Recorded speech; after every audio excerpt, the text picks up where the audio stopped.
Wind Creek Casino Resort in Bethlehem, PA, as part of King's Promotions. Return to Wind Creek in Bethlehem. Khainell, how you doing today? I'm doing great. Feel great. Camp's going great. Taking on Ryan Adams, late replacement. Obviously, you were supposed to take on Divar Farhadi in a fight against an undefeated fighter. First of all, how's everything going with camp, and also late opponent change? How's that affecting you? It doesn't affect me any different because to me it's a fight.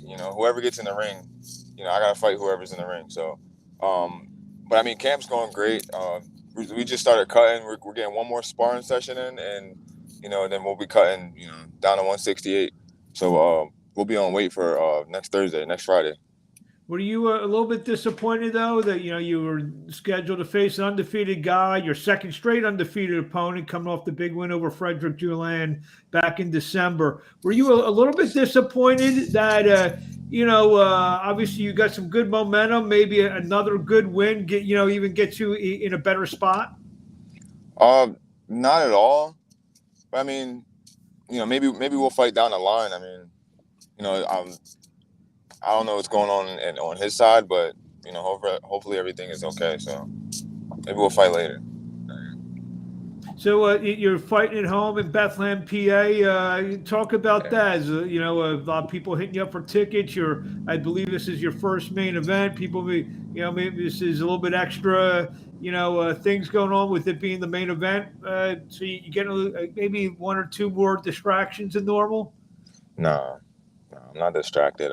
I'm used to the popularity. I was popular all through middle school, high school, and I was able to focus in on my work and just like get everything I had to get done and graduate. I actually graduated from high school and I graduated from CIT, it's Career Institute of Technology. And so like I'm used to the attention, and I know how to discipline myself and get myself away from that. Just like keep that out the way. Tell us a little bit about Ryan Adams. What do you know about him? Absolutely nothing. I seen a picture. I think we lost. We lost you for a second. We're going to ask you to log out, log back in. We lost your sound because I believe you probably got a phone. You probably got a phone call. So log. We can't hear you. So log back out and log back in. There we go. Now we All right, got there you. it is. So you say all we got. The only thing you've done is seen a picture of Ryan Adams. Absolutely. So now, do you normally scout your opponents? Maybe look at a video, or is this par for the course? I know some fighters they don't want to know anything because they believe it's all about what they need to do in the ring. Yeah, yeah. I mean, and that's the same for me. I leave it to my coaches. My coaches want to show me videos and stuff, but I'm like, nah. I don't care because like come fight night, they could switch up. So I'm The- like whatever. I adapt to whatever goes on in the ring. So let's just you won your first four fights by first round knockout. You go to Yeah, Florida and suffer a close decision loss, 58-56, and now two wins in a row. As we mentioned, the 6th round win over Frederick Julian on the Triller card back in December. Uh, yeah. Talk about I guess I guess it's now kind of like the third phase. You got the first round knockouts, then the loss, and now you're back on the right track. Talk about the kind of like the more ups and downs, but kind of like how your career has gone so far. Well, I mean, a short summary. I mean, it's going well, but I mean, like the ups and downs part of it, it's just a part of the game. It comes with it. Sometimes you get in there with guys that are in better shape. At the time when I fought in Florida, we actually weren't even in the gym. I trained 2 days, and we flew up. Wow, he's making a wrong turn. We trained 2 days, and we took the fight on short notice. I heard a number. They gave me a number. They called me with a short notice person. I was like, yeah, sure. And I took it and wasn't in shape. I thought I was in enough shape to fight, but it's not sparring or anything like that. It's not just regular stuff in the gym. So we took it, and he was a little crafty. He was in enough shape to win, and he beat me. So Has that taught you maybe not to do the late notice thing again, or Yeah, like 50-50, because I mean, I'll take a short notice call now. As long as I'm close to the weight that they're asking for, I'll take it. Like that's nothing, because I'm staying in shape. My coach taught me, stay in shape like you're fighting Saturday. So I was like, all right, we're in the gym all the time now, even if we're not fighting. Because like, I mean, the reason why I wasn't in the gym is because, I mean, when you're not fighting in boxing early on in your career, you're not making that much money. So I have to work, and I was working long hours. I was working 12-hour shifts. So my thing was, if I'm not fighting, if I'm not active, Stopping again then I'm because not making any money. I'm wasting my time in the gym. It's not like I was saying I have to, I have to make money. I got to make ends meet, So I was like, I'd rather stay at work than stay in the gym. 6-1, 6-1, 5 knockouts, all first round knockouts. Do you consider yourself a puncher more than anything else, or there's more to Khainell Wheeler's game than just getting guys out there in the first round? There's definitely more to the game. There's definitely more. I can punch. I'm not worried about punching power. I have that in the bag. You could ask any heavyweight that I've ever sparred. I had that in the bag. But there's definitely more. And all I can say is tune in and don't blink. That's all I'm gonna tell you. Is that something that I'm sure you don't care what like the media or anyone else thinks, but you worried about? Cause I'm asking this question about being labeled as a power puncher, and people saying not giving you enough credit for other aspects of your game. I mean, I'm not worried about the labels. I mean, I was born with a label. My name's Khainell. I could have been labeled something. I could have been named James.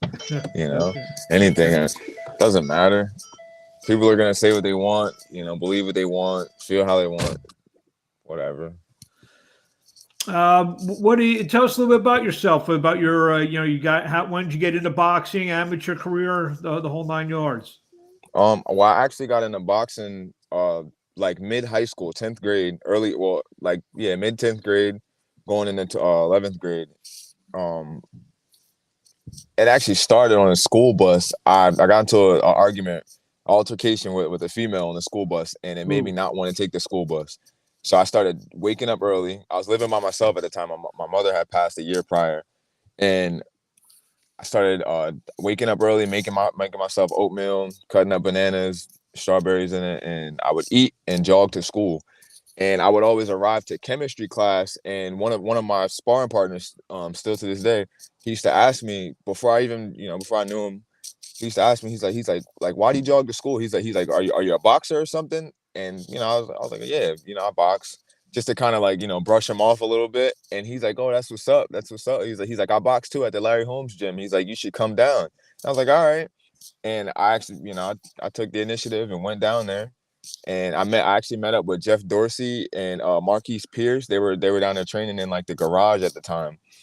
And I started working out, training with them. I'm sorry. And from there, it was just uphill. We started sparring. I was always in shape. So, I mean, like they weren't worried about me being in shape for sparring or anything like that.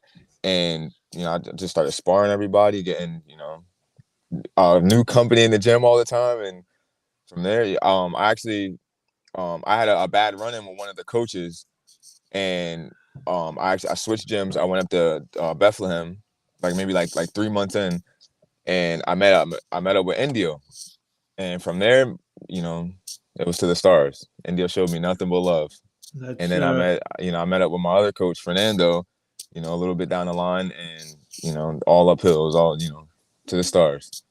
And for those that don't know, Indio is Lemuel Rodriguez, who's the father of Jonathan Rodriguez, who's trained a lot of trained a lot of fighters up in the Bethlehem area. Then, quick question: Jeffrey Dorsey, I believe, is Larry Holmes' grandson. Have you ever had a chance to meet and chat with the champ? Yeah, but I mean, he was always busy. He would come in the gym, and he'd come in, and he'd see us all working. He's like, stay busy, hard work, and he's like, and jab. And then he'd walk out because he'd always be in a suit and tie. And I'm like, I was always inspired by that. Like you own the spot and you're in a suit and tie. You come in, you give us some advice, and you got stuff to do.